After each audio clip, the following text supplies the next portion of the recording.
Olá, pessoal, tudo bem? Seja bem-vindo à nossa aula número 2, né? Que hoje é a aula 2. Esse é o terceiro vídeo da série de catequese para adultos à distância. O primeiro vídeo foi a aula inaugural, que eu falei dos materiais.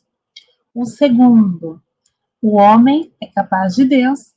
E hoje, nossa terceira aula é a revelação de Deus para o homem, ok? Antes da gente começar, então, o nosso encontro, vamos rezar e entregar o nosso encontro a Deus. Pelo sinal da Santa Cruz, livra-nos, Deus, nosso Senhor, dos nossos inimigos. Em nome do Pai, do Filho e do Espírito Santo. Amém. Inspirai, Senhor, as nossas ações e ajudai-nos a realizá-las, para que em vós comece e para vós termine tudo aquilo que fizemos. Por Cristo, Senhor nosso. Amém. Pai nosso, que estais nos céus, santificado seja o vosso nome. Venha a nós o vosso reino. Seja feita a vossa vontade, assim na terra como no céu. O pão nosso de cada dia nos dai hoje. Perdoai as nossas ofensas, assim como nós perdoamos a quem nos tem ofendido. E não nos deixeis cair em tentação, mas livrai-nos do mal. Amém. Vamos pedir o Espírito Santo de Deus que ele nos ilumine neste dia.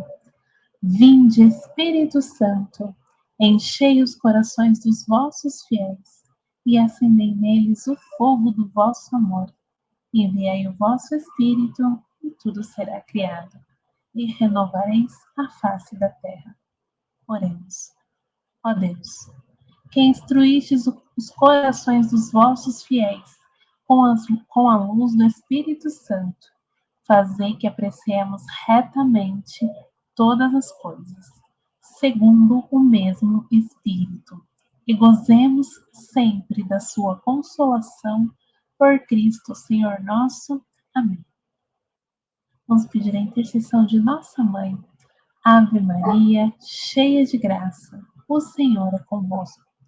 Bendita sois vós entre as mulheres, bendito é o fruto do vosso ventre, Jesus. Santa Maria, Mãe de Deus, rogai por nós, os pecadores, agora e na hora de nossa morte. Amém. Rogai por nós, Santa Mãe de Deus, para que sejamos dignos das promessas de Cristo. Amém. São José, rogai por nós. Jesus, manso e humilde de coração, fazei do nosso coração semelhante ao vosso. Que Deus ilumine o nosso encontro, que tudo que a gente fale, pense, comente, seja guiado pelo Espírito Santo de Deus. Em nome do Pai, do Filho e do Espírito Santo. Amém. Então, pessoal, bora para o nosso encontro. Então, hoje, como eu disse para vocês, o tema do encontro é a revelação. Desculpa, isso. A revelação de Deus, né? Deus se revela ao homem. E a gente viu no outro encontro sobre a existência de Deus. Então, falando sobre que todo o homem, todo ser humano é capaz de Deus. Que o ser humano é um ser religioso, né? Uma criatura religiosa. E aqui, agora a gente vai vir para uma outra parte. Para quem tem o catecismo da Igreja Católica completo, é o capítulo 2, que tem no link. Lembra o link que eu mandei para vocês? O link do catecismo. E eu mandei 2 links. Aí, deixa eu explicar direitinho para vocês, não sei se vocês entenderam direito. Um link é o catecismo assim, completo, as explicações, tá bom? O meu tá todo riscadinho, que quando eu vou preparar os encontros, eu vou lendo, grifando. E tem um outro link que eu mandei para vocês, que o nome é Compêndio do Catecismo. Lá nós temos as perguntas e respostas sobre cada tema, ok? Eu acredito que vocês tenham entendido isso. E, então, eu acredito que, assim, de uma forma rápida, para entender os conceitos, seja interessante vocês lerem o compêndio. Se vocês quiserem se aprofundar, é legal ler o catecismo, tá bom? E o catecismo é algo que, quando vocês puderem adquirir, a edição nova tá diferente, a capa e tal, que o meu já é antiguinho. Era a última edição, mas agora já ficou ultrapassado. Então, como vocês puderem fazer essa aquisição do catecismo, é bom. De verdade, eu, eu, eu faço campanha para que todo cristão católico tenha o catecismo da igreja, esse daqui, amarelinho, lá nos livros para consulta, tá bom? Porque muitas vezes a gente desconhece muitas coisas da nossa fé, muitas vezes as pessoas questionam muitas ações, muitos atos que a gente tem de fé e a gente não sabe responder. E aqui, ó, tá escrito. E muitas vezes outras pessoas não sabem responder. Quantas vezes alguém já veio fazer uma pergunta para mim, como catequista, só que eu também não sabia responder. E aí, vamos lá consultar no nosso quase dicionário da fé. Beleza? Então vamos lá. Capítulo 2, tá? Estamos então no capítulo 2.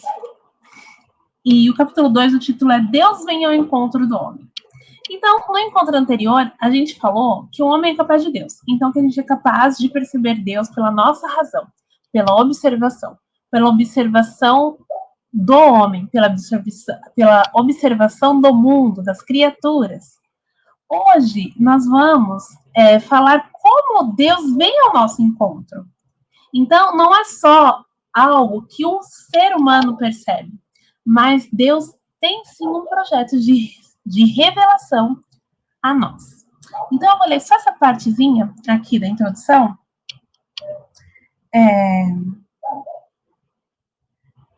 Mediante a razão natural, o homem pode com certeza conhecer a Deus a partir das suas obras. Existe, porém, uma outra ordem de conhecimento que o homem, de modo algum, pode atingir por suas próprias forças, a da revelação divina. Por uma decisão totalmente livre, Deus se revela e se doa ao homem. Faz isto revelando o seu mistério, seu projeto benevolente, que desde toda a eternidade concebeu em Cristo, em favor de todos os homens. Revela plenamente seu projeto, enviando seu Filho bem-amado, nosso Senhor Jesus Cristo, e o Espírito Santo. Então, vamos lá. Nós somos cristãos católicos, apostólicos, romanos. Então, para a gente entender a origem da nossa fé está em Deus, né? No Deus que se revelou ao próprio homem. Nós acreditamos em um Deus único, que é trino. Mas mais pra frente eu vou falar sobre a Santíssima Trindade. Mas enfim, nós acreditamos em um Deus único, Criador, onipotente, onipresente, Criador do céu e da terra, que está aqui desde o início de todos os tempos e sempre estará, tá? Que ele é o princípio, ele é o fim. Né? Então, nós acreditamos nesse Deus, tá? E nossa fé, então, falando de religião, junto com a fé, nossa fé se inicia nesse projeto do próprio Deus. Que Deus se revela a nós. Deus se comunica conosco. Ele nos quer, né? Ele quer que a gente saiba da existência dele. Então, existe um projeto, né, pela teologia, um projeto que se iniciou, né, desde o início, desde o começo, né, da humanidade, em que Deus se revelou até chegar ao seu ápice, né, que é o nascimento de Jesus Cristo, quando ele deu o seu único filho para que sejamos salvos. Mas é um projeto longo, né? Ele começou lá há muito tempo atrás. Ele começou, se a gente pegar a cronologia, pegar a Bíblia, começou lá atrás, né? Então ele teve etapas da revelação. Então, no Antigo Testamento, né, nós já vemos esse Deus se revelar ao seu povo, a escolher o seu povo, a escolher sua nação, tá?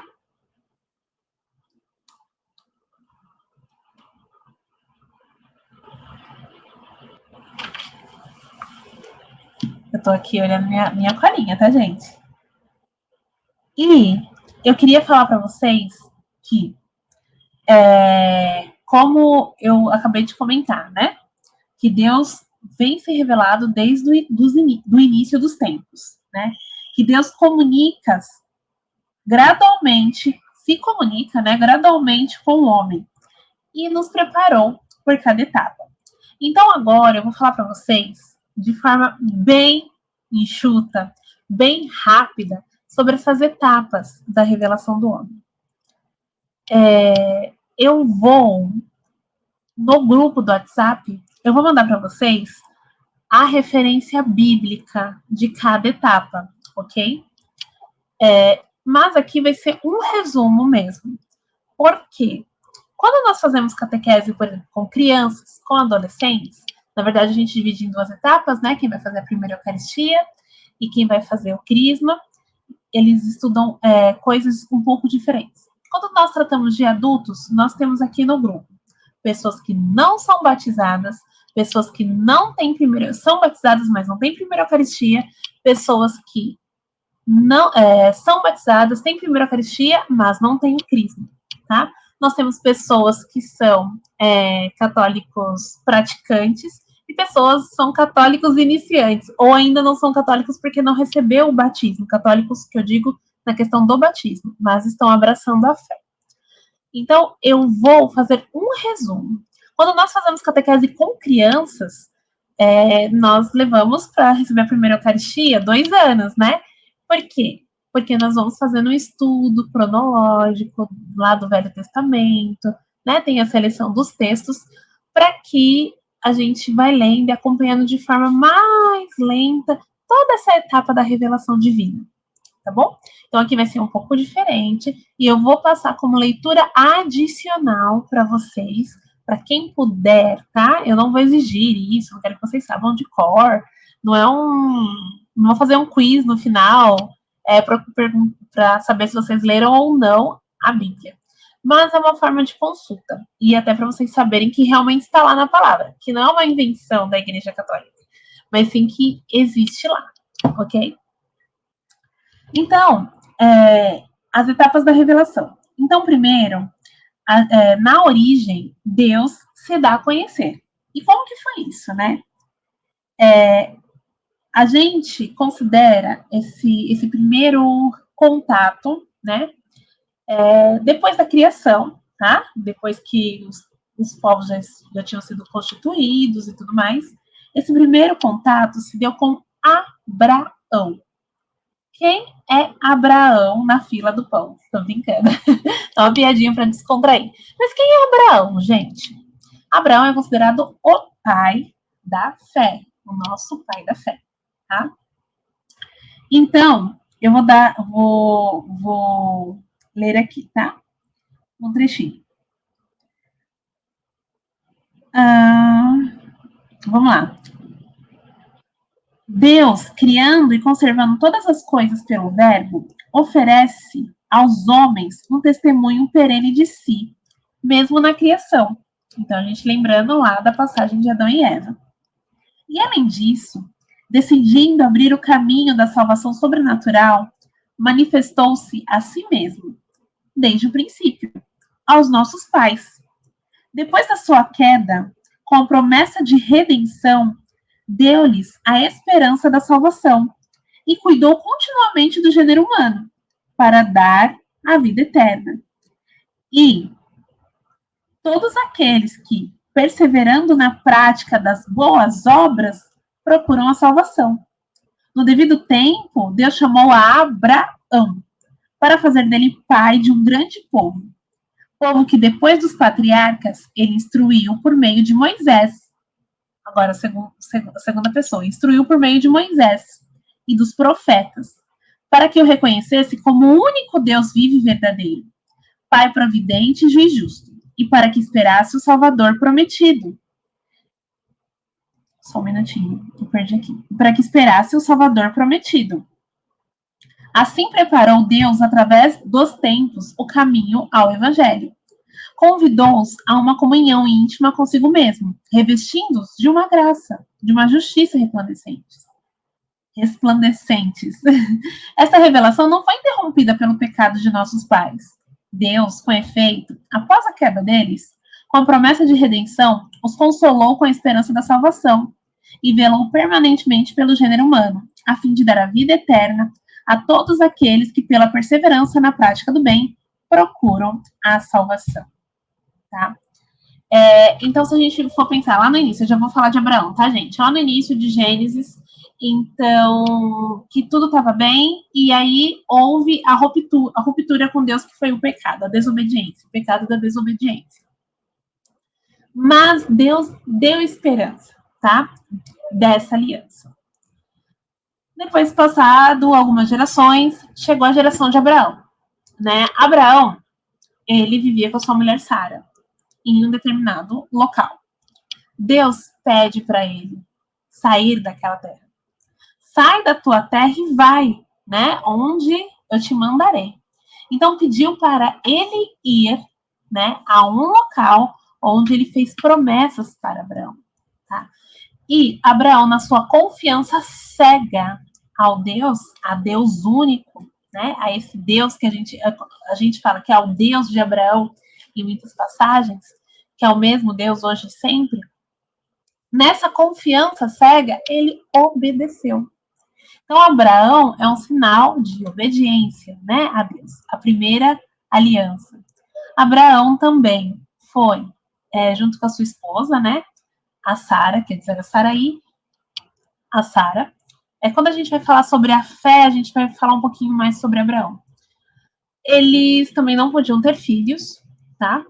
E aí Deus prometeu que ele poderia ter filhos, se ele continuasse obedecendo e tudo mais a Deus. E tudo se cumpriu, tá? E Deus fez uma promessa para Abraão, que a descendência dele seria maior, né? Mais do que os grãos de areia, as estrelas do céu. Tá? E Deus faz essa promessa. Mais para frente, o povo, esse é o povo hebreu, né? Que é a religião judaica. Ou seja, se a gente for pensar bem, basicamente é aí que começa a religião hebraica, né? Barra judaica, os judeus. Depois disso, o povo foi crescendo, se multiplicando, tudo mais. Tem várias histórias aí, tá, gente, no meio desse caminho. Chega a época que os hebreus, né, viram escravos, né, do Egito. E depois, nessa época, aconteceu o quê? Teve o povo hebreu estava se multiplicando demais e o faraó decidiu o quê? Vamos pedir para as parteiras do reino matar toda vez que nascerem homens, meninos hebreus, poupar apenas as mulheres. Nisso começa a história de Moisés, tá? Então, com Moisés foi o seguinte, ele foi salvo, né, pela mãe, deu um jeitinho lá, para que ele não fosse morto, tá? Ele protegeu, colocou ele no cesto do rio, quem encontrou foi uma princesa, né, vulgo princesa, uma mulher, né, que é ali da realeza do Egito, que cuidou dele, né, como se fosse filho. Eu tô passando bem rápido, tá, gente? Pela história.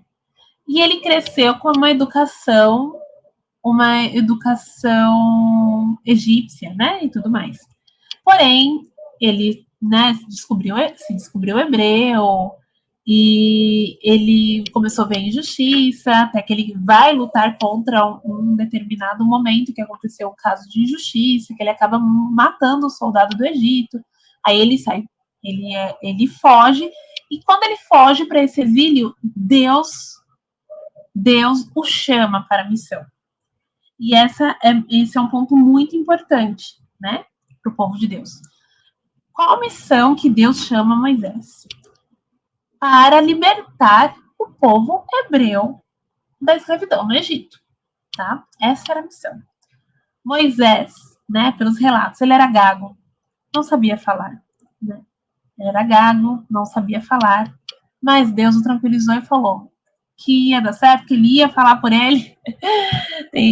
Na história tem até um colega, né, que ajuda ele a falar com o faraó, porque ele não tinha esse desenvolvimento, assim, da fala, da comunicação tão bom. Então, isso já vem uma primeira lição, né? Deus não chama os melhores, né? Não necessariamente os melhores. Muitas vezes você tem um dom, tem algo para oferecer a Deus e você acha que você não é tão bom assim, que você não é merecedor ou que você não vai conseguir fazer. Mas aí é uma lição, né? Que Deus capacita, tá? Capacita seus escolhidos, além dele escolher aí as pessoas que se abrem a ele. Por quê? Moisés teve que dizer um sim, tá? Moisés teve que aceitar essa lição. Meu, né? Vamos lá, né? Ele ficou lá impressionado, mas ele aceitou essa lição. E foi. E assim, eu não vou contar a história de Moisés direitinho, mas no fim, né, teve as pragas do Egito, é uma história bem complexa.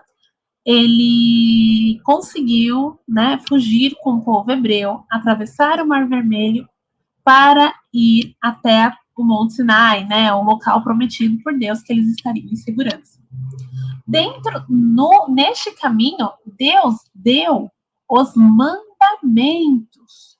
Então, Deus teve mais uma etapa de uma nova revelação para o seu povo. Além dele se revelar, ele ainda deu orientações de como proceder, né? De como viver, que são os 10 mandamentos da lei de Deus, junto com Moisés. Ok? Então, foi através de Moisés esses mandamentos, que foi quando uma organização de sociedade, e mais do que isso, os mandamentos é o nosso norte para buscar a santidade, para agradar a Deus, né? Para agradar, vulgo amar, né? Se doar a Deus, fazer a vontade de Deus. Então, são pontos muito importantes e muito fortes na nossa fé. Tá? Essa é mais uma etapa.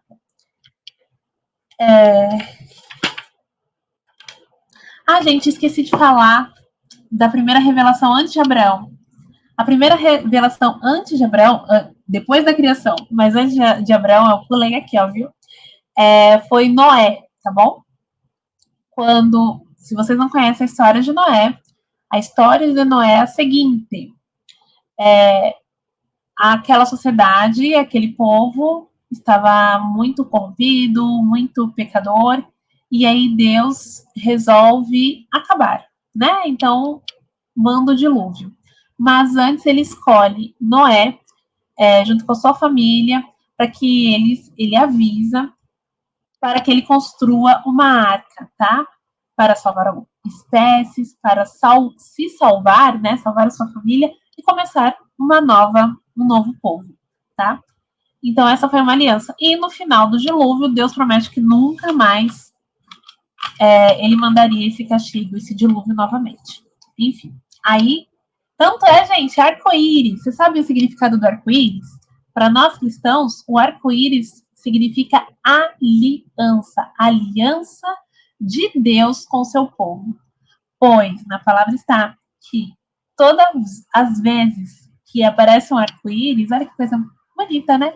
Toda vez que aparece um arco-íris, a gente lembra da nossa aliança com Deus, da aliança que Deus fez com Noé, tá bom? Então, aí depois de Noé, Abraão, tá bom? Depois de Abraão, a formação do povo de Deus, que foi o povo com quem Deus falou em primeiro lugar, tá? E depois disso, vem Moisés. Depois de Moisés, Vem quem? Vem os profetas que saem desse povo de Deus, desse povo hebreu. Então, no livro do Antigo Testamento, tem os livros do profeta, dos profetas, tá bom? E aí, eu vou pegar esse trechinho só para você saber quem são os profetas. Os profetas anunciam uma redenção radical do povo de Deus, a purificação de todas as infidelidades. Ou seja, Deus se revelou, Deus deu sua lei, só que os profetas são aquelas pessoas que lembram o povo, que falam, olha, vocês têm que ser melhor, vocês têm que ser fiéis a Deus, vocês têm que cumprir a lei, tá? Eles anunciam. E eles anunciam uma salvação que incluirá todas as nações. Então, primeiro, até chegar essa fase dos profetas, o povo hebreu parecia ser o único escolhido. Mas através dos profetas, da boca dos profetas, eles já anunciavam que uma hora haveria o Salvador, haveria o Messias, e que todas as nações iriam poder participar dessa salvação, né?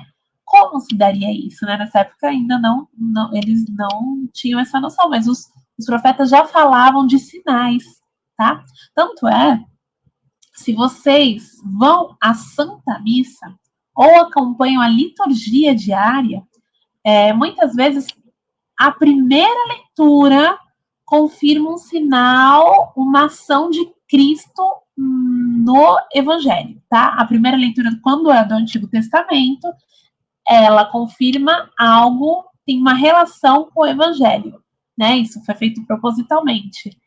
Por exemplo, tem uma leitura do profeta Isaías que fala algumas características sobre o Messias. E aí vai lá Jesus no Evangelho e faz algo bem parecido com essas características, tá? Então, os profetas nos preparam para o Messias, preparou o povo, né? O povo hebreu para a vinda do Messias, para a vinda do Filho de Deus. Então, tá? Eles falam de uma salvação que incluirá todas as nações. Serão, sobretudo, os pobres, os humildes do Senhor, os portadores dessa esperança. As mulheres santas estão no Antigo Testamento, tá? Mulheres que foram muito importantes e muito exemplo de fé, tá? As mulheres santas, como Sara, Rebeca, Raquel, Miriam, Débora, Ana, Judite e Esther, mantiveram viva a esperança da salvação de Israel. Então, elas foram importantes ferramentas de Deus, né? Por onde que Deus se revela a elas e elas revelam Deus ao povo. Elas foram instrumentos importantíssimos nessa história da salvação. E entre todas elas, a figura mais luminosa é Maria. Maria, mãe de Jesus. E aí, dito isso, né, que eu falei sobre os profetas, que eles anunciam o Salvador, o Messias, então nós chegamos a Cristo, a Jesus, tá? E eu vou ler aqui o trechinho para você. Cristo, né? Bem resumão, gente. Maria, né, concebe pelo Espírito Santo de Deus, Jesus, né? A gente fala sem pecado. Isso quer dizer o quê? Sem ter tido relações, né, sexuais com o seu esposo José, né? Na época ela ainda não era casada, mas estava prestes a casar com José. E sem ter tido, então foi sem pecado, né? Foi uma concepção através do Espírito Santo de Deus. Né? Deus se revela também a Nossa Senhora.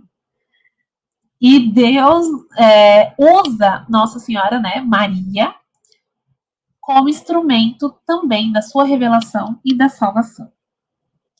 E aqui eu vou colocar assim, Cristo, eu vou ler o trecho, tá, gente? A parte 3. Cristo Jesus, mediador e plenitude de toda a salvação. Deus tudo disse no seu verbo. Muitas vezes e de muitos modos, Deus falou outrora aos nossos pais, a gente está falando do Antigo Testamento, tá, gente? Aos nossos pais pelos profetas. Nestes dias, que são os últimos, falou por meio do Filho. Cristo, o Filho de Deus, feito homem, é a palavra única, perfeita e insuperável do Pai. Nele o Pai disse tudo, e não há outra palavra, senão esta.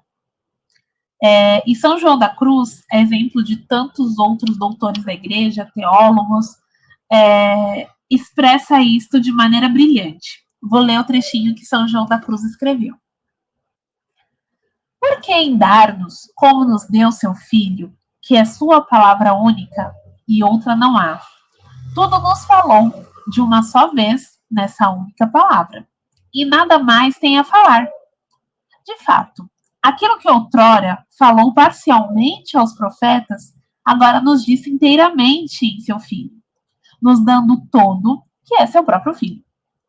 Portanto, se alguém ainda quisesse interrogar o Senhor e pedir-lhe visões ou revelações, não só cometeria uma insensatez, como ofenderia a Deus, por não fixar seu olhar unicamente em Cristo e buscar fora dele coisas diferentes ou novidades.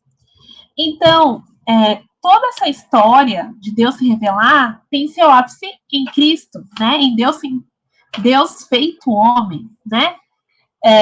Que é a segunda, que a gente vai entender, que é a segunda pessoa da Santíssima Trindade. Então, Jesus é Deus, mas Jesus é homem, né? E ali em Jesus a gente vê como se encaixa toda essa trajetória da revelação de Deus desde lá do Antigo Testamento. E nós acreditamos, segundo a palavra de Deus, segundo o próprio Cristo, segundo as leituras que eu li também um trecho da carta de São Paulo aos Hebreus, tá? Que Jesus Cristo foi a revelação, né? A maior revelação de todas. E nele está contido tudo, tá? E a gente também acredita que não haverá outra revelação. Então a gente ainda não fica esperando mais o Messias. Ao contrário de outras religiões. A religião hebraica, né, judaica, eles ainda esperam o Messias. Eles encaram Jesus como mais um profeta. Eles não acreditam que ele é o Filho de Deus, o Messias. Eles ainda esperam a salvação vinda de Deus, tá? Nós, cristãos católicos, acreditamos que o nosso Salvador, Messias, é nosso Senhor Jesus Cristo, tá? Segundo a revelação do próprio Deus e a revelação do próprio Deus, né? Tanto em Deus Pai como Deus Filho, que é Jesus Cristo. E a gente também acredita que não haverá outras revelações, tá? Não haverá outras revelações, não daquela forma de Cristo. Não haverá outro Messias. E agora, sobre revelação de Deus, existe uma coisa que vocês podem ouvir em determinados momentos, que são as revelações privadas, né? Deus, Jesus, se revelando para algumas pessoas. Essas revelações privadas, tipo, a pessoa falar, eu falei com Deus, Deus, tive uma visão, uma mística, né? Uma questão mística com Deus. Ela só é válida assim, para nós colocarmos fé, né, naquilo, ou numa aparição, né, as famosas aparições de Nossa Senhora, as formas que Deus se encontra de revelar, que Cristo se encontra de revelação. A gente só pode crer piamente naquelas revelações se elas forem reconhecidas pela autoridade da igreja. Mas daqui a pouquinho eu vou falar para vocês na próxima aula o porquê disso, como que se dá esse tipo de revelação, tá? Por conta do magistério, da tradição, que na próxima aula eu vou mostrar para vocês como que a gente lê a Bíblia. Então eu vou falar de magistério, tradição e da palavra de Deus, tá bom? Que é uma outra forma que Deus se revelou, que é a palavra escrita, tá bom? E a gente só pode, se houver um parecer da igreja sobre isso, sobre essas revelações, acreditar piamente, assim. Não que a gente não possa ter fé, mas acreditar naquela forma sem dúvidas. Por quê? Porque precisa seguir algumas coisas. Por exemplo, alguém que tem uma revelação privada. A revelação privada não pode contradizer as palavras de Cristo, né? Então não é Cristo. Como assim? Jesus está se contradizendo? Não, Deus não se contradiz, né? Ele é correto, certo e único na sua palavra. Deixa eu ver o que mais. Algumas coisas a igreja analisa, por exemplo, nas aparições, dessa questão mística. Ela analisa se a pessoa realmente é uma questão mística ou se é um delírio, né? Às vezes a pessoa tem algum problema psiquiátrico, psicológico e atribui aquilo à fé. Então, a gente tem fé, só que a nossa fé cristã, católica, ela é com o pé na razão. A fé e a razão sempre andam juntas. Então, nós acreditamos e nós acreditamos que a fé e a razão sempre andarão juntas. Então, existe todo um processo para que aquilo aconteça, para que aquilo seja validado. Mas eu vou falar um pouquinho no nosso próximo encontro, para isso não ficar tão longo. E a função dessas revelações denominadas privadas não é melhorar nem completar a revelação divina, tá? Não é feito para isso. Mas ajudar a viver dela com mais plenitude em determinada época da história. A fé cristã não pode aceitar revelações que pretendam ultrapassar ou corrigir revelação da qual Cristo é, porque ele é a perfeição, tá? E agora só um resuminho sobre o nosso encontro. Então, por que Deus se revelou ao homem? Deus se revelou e doou-se ao homem porque ele nos oferece uma riquíssima e definitiva resposta às questões que o homem se faz acerca do sentido e do objetivo da vida. Então, quando a gente tem essa certeza da fé, da revelação divina, muitas dúvidas que a gente tem sobre o sentido e o objetivo da vida é esclarecido. Para quem conseguiu assistir o vídeo adicional, né, que foi uma sugestão que eu mandei do Padre Paulo Ricardo, ele explica muito bem sobre isso. Para quem gosta de filosofia e tal, de se aprofundar, ele cita, né, alguns filósofos bem mais assim modernos, né, em relação ao tempo que eles escreveram suas teses e tudo mais, filósofos ateus, que colocam em dúvida, então, o sentido e o objetivo da vida humana. Só que nós, cristãos católicos, nós temos com certeza, com convicção e com fé que Deus nos dá a respostas, né? Nos oferece uma riquíssima e definitiva resposta às questões que o homem se faz acerca do sentido e do objetivo da vida. Né? Principalmente que o nosso objetivo de vida é o céu, nosso sentido de vida é Deus, nosso objetivo de vida é a santidade. Nós vamos conversar um pouquinho mais no decorrer dos encontros. Então, esse é o nosso objetivo de vida como cristão, né? A santidade. Amar a Deus, né? Amar a Deus sobre todas as coisas. Aquele amor livre, que também é uma questão que a gente vai falar, que é a fé, que é o amor livre a Deus, né? A obediência por amor, não a obediência por obrigação, tá bom? E é isso. Basicamente, o que a gente viu no nosso encontro é que Deus foi se revelando ao longo do tempo por sua benevolência e que isso começou lá no Antigo Testamento e teve seu ápice, sua plenitude em Jesus Cristo. Tá bom? Um beijo para vocês. Até o próximo encontro. Tchau, tchau. Que Deus abençoe-nos. Em nome do Pai, do Filho e do Espírito Santo. Amém.